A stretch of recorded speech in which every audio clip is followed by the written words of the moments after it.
Sir, ಈಗ ಬಿಡದಿಲಿ Kumaraswamy versus CM ಗಲಾಟೆ ನಡೀತಾ ಇದೆ, ಏನ್ ಹೇಳ್ತೀರಾ ಸರ್? ಟೌನ್ಶಿಪ್ ಹೇಳ್ತೀನಿ. ಬಿಡದಿ ಅದು ಈಗ ರಣರಂಗ ಆಗಿದೆ. ಅಲ್ಲಿ ಟೌನ್ಶಿಪ್ ಮಾಡಬೇಕು ಅನ್ನೋದು ಹಿಂದೆ ಇದ್ದಂತ ಮುಖ್ಯಮಂತ್ರಿ ಕುಮಾರಸ್ವಾಮಿ ಅವರು ಒಂದು ನಿರ್ಧಾರ. ಆಮೇಲೆ ನಾನಾ ಕಾರಣದಿಂದ ಅದು ಕೈ ಬಿಡ್ತು. ಅದಾದ ಮೇಲೆ ಸಿದ್ದರಾಮಯ್ಯ ಅದಕ್ಕೇನು ತಲೆ ಕೆಡಿಸ್ಕೊಂಡಿರಲಿಲ್ಲ. ಈಗ ಡಿ.ಕೆ. ಶಿವಕುಮಾರ್ ಅವರು ಮಾಡಲೇಬೇಕು ಅನ್ನೋದು ಹಠಕ್ಕೆ ಬಿದ್ದಿದ್ದಾರೆ.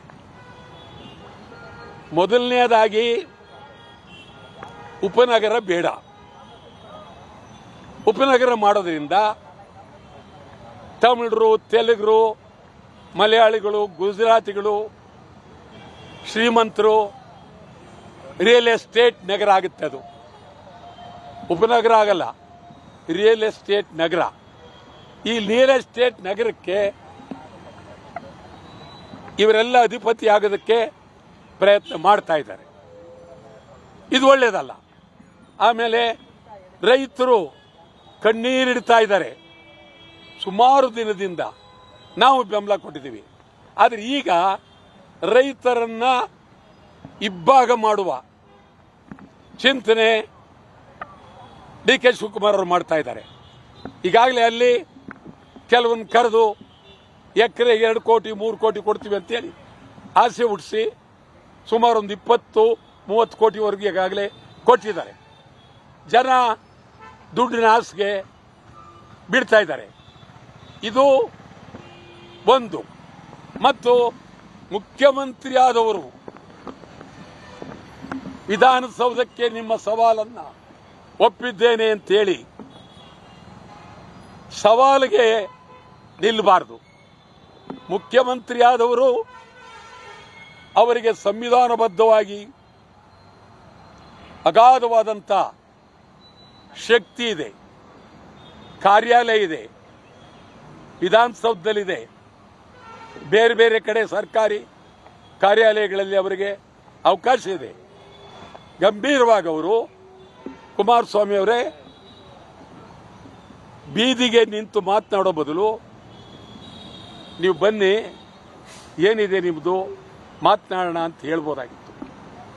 ಕುಮಾರಸ್ವಾಮಿ ಅವರೂ ನಾನು ವಿಧಾನಸೌಧಕ್ಕೆ ಬರೋದಿಲ್ಲ, ಬಿಡದಿ ಹತ್ರ ಸತ್ಯಾಗ್ರಹ ಹತ್ರ ಬನ್ನಿ ಅಂತ.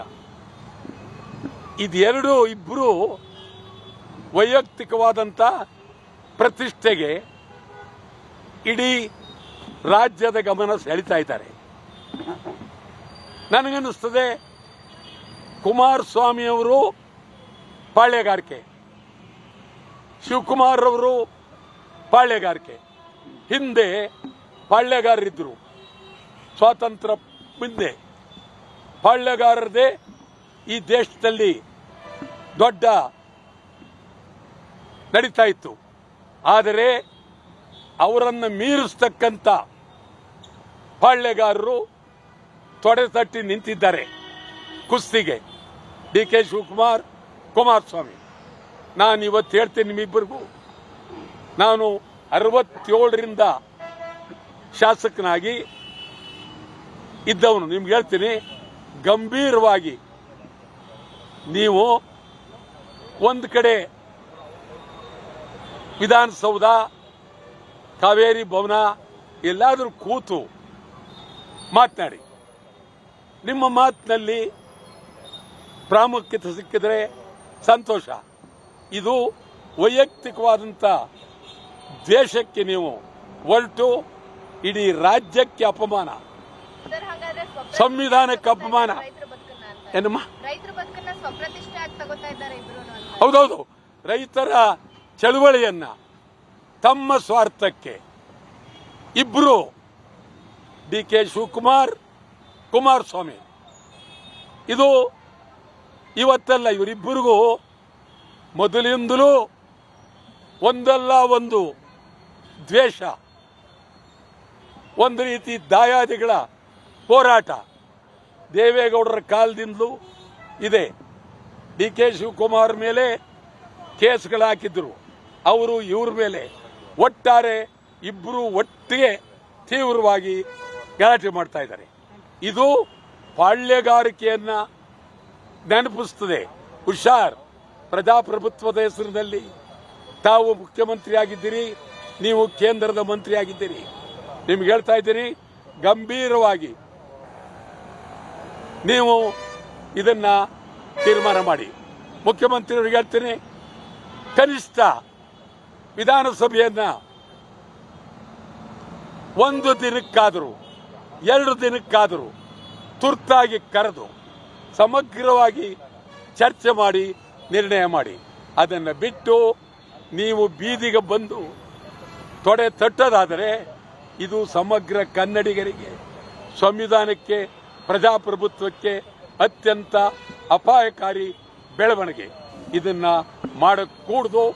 ರೈತರಿಗೂ ಹೇಳ್ತಾ ಇದ್ದೀರಿ, ನೀವು ದುಡ್ಡಿನ ಆಸೆಗೆ ಜೋತ್ ಬೀಳಬೇಡಿ. ನಿಮಗೋಸ್ಕರ ಹೋರಾಟ ಮಾಡ್ತಾ ಇದ್ದಾರೆ. ಭದ್ರವಾಗಿ ನಿಲ್ಲಬೇಕು. ಏನೇ ಆದರೂ ಬಿಡದಿಯಲ್ಲಿ ಟೌನ್ಶಿಪ್ ಆಗಬಾರ್ದು. ಇದು ಕನ್ನಡಕ್ಕೆ ಅಪಾಯ, ಕನ್ನಡಿಗರಿಗೆ ಅಪಾಯ. ನಿರ್ಭೀತ, ನಿಷ್ಪಕ್ಷಪಾತ, ವಿಶ್ವಾಸಾರ್ಹ ಸುದ್ದಿಗಳಿಗೆ ಮತ್ತೊಂದು ಹೆಸರಾಗಿರುವ ನ್ಯೂಸ್ 18 ಕನ್ನಡ ಈಗ ಆಪ್ನಲ್ಲೂ ಲಭ್ಯವಿದೆ. ದಯವಿಟ್ಟು ಇಲ್ಲಿರುವ QR ಕೋಡ್ ಅನ್ನು ಸ್ಕ್ಯಾನ್ ಮಾಡಿಕೊಂಡು ಆಪ್ ಡೌನ್ಲೋಡ್ ಮಾಡೋದಕ್ಕೆ ಮರಿಬೇಡಿ. ನಿಮ್ಮ ಬೆಂಬಲ ಹೀಗೆ ಸದಾ ನಮ್ಮೊಂದಿಗಿರಲಿ. ಧನ್ಯವಾದ.